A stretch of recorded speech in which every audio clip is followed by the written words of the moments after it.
How you doing? This afternoon I'm having a little micro road trip. I've come to I'm going along the B3306, which runs from St Ives around to St Just on the north coast, right in the very tip of Cornwall. And there's a few little gems that I like to come down and visit and photograph and paint. And in fact, they've been the subject of a lot of my paintings and photography. Yeah, you're welcome to come along and join me. So here we are, the very tip of Cornwall. This is the sort of toe, the big toe on the end of the UK. And there's St Ives, and I don't know if it's focusing okay, but anyway, that's St Ives.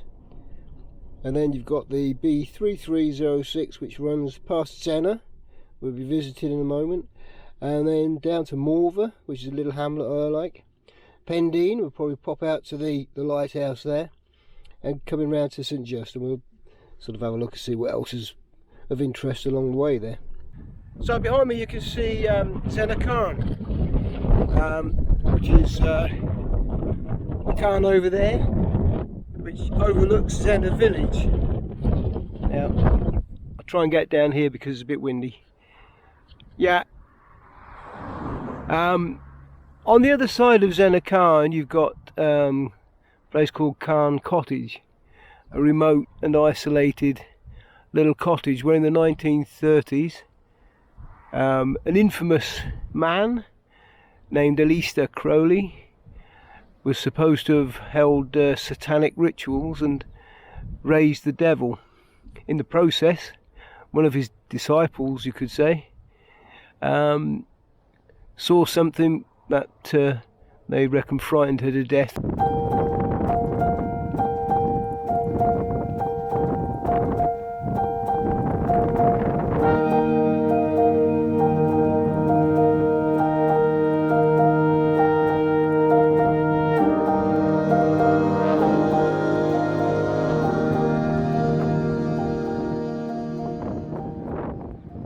So here we are in Zenna, and the centre point of the village really is the 13th century Norman church.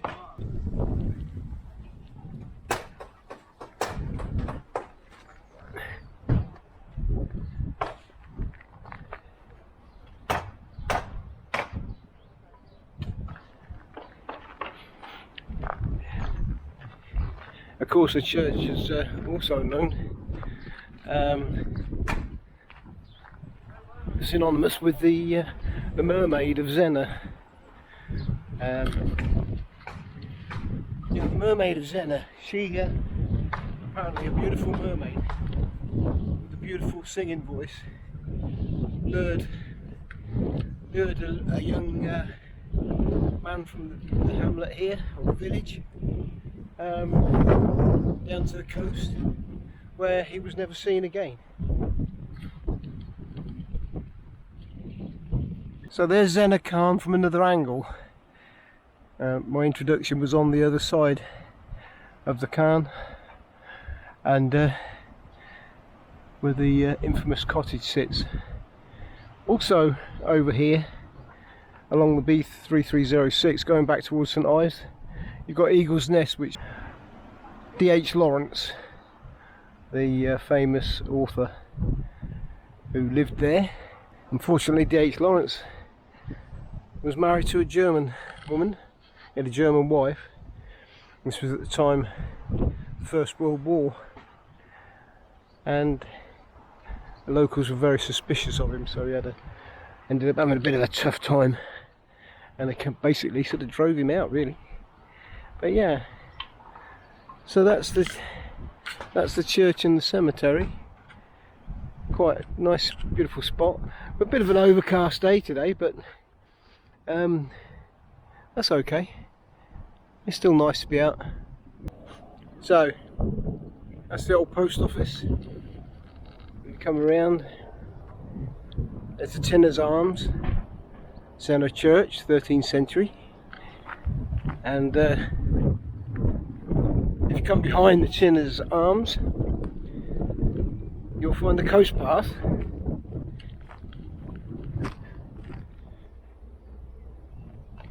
There you go. So that way to the coast and the coastal path.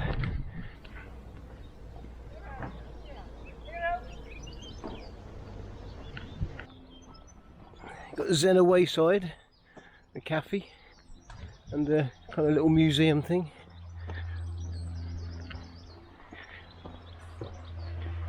It's a pretty stream.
So you often get a naughty herd of ponies, or a herd of naughty ponies I should say, in this neck of the woods, and this looks like the very same chaps. And they're always strolling around the road as if they own it.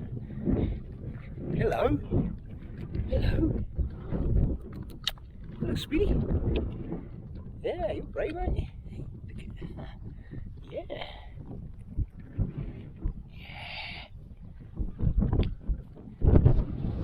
Yeah. I saw these last year too, in the same spot, and there was I think it was when this darkroom, it was just a little foal then. It was cute as cute could be. There they go. You just be careful on that road. Don't forget your green cross code. Yep. So here we are at the Seagren, and there's the old what's left of the engine house.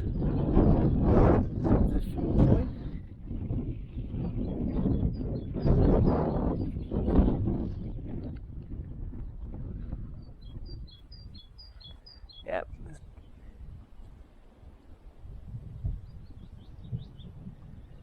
Yeah, there's the climbing centre down there. And you see this is the Seagren or Carngalva mine.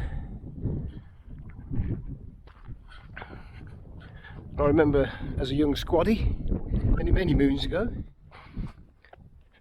being brought here, and yep, we billeted in that building there before tabbing down to the beach, which is, or I should say the cove down that way, where we were thrown off rocks and things, much to the amusement of our instructors. Those are the days. Anyway, bye bye guys, bye the road, comes a car, take care, and there they go. Anyway, behind me is the dairy farm there, and as I turn this way you can see the church. You can see, nice 14th century church.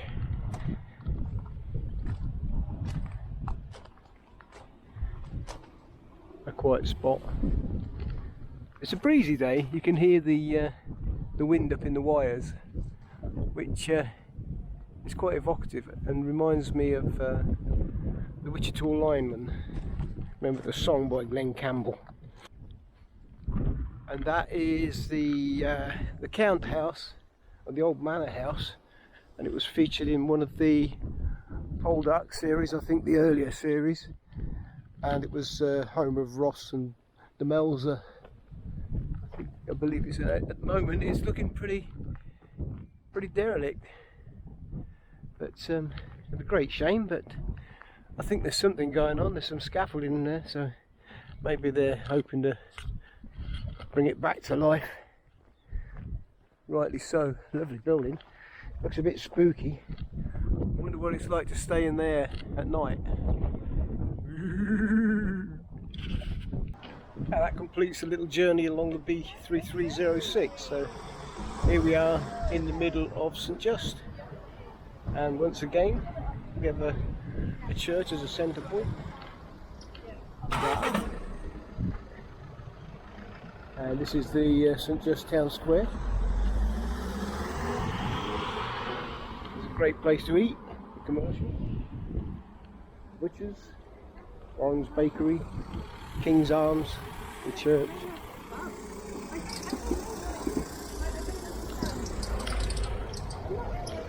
So yeah, that completes a little trip. So, got a bit dull and horrid now, so make our way back home. Luckily, it's only 4 miles away. Okay guys, that's about it for now.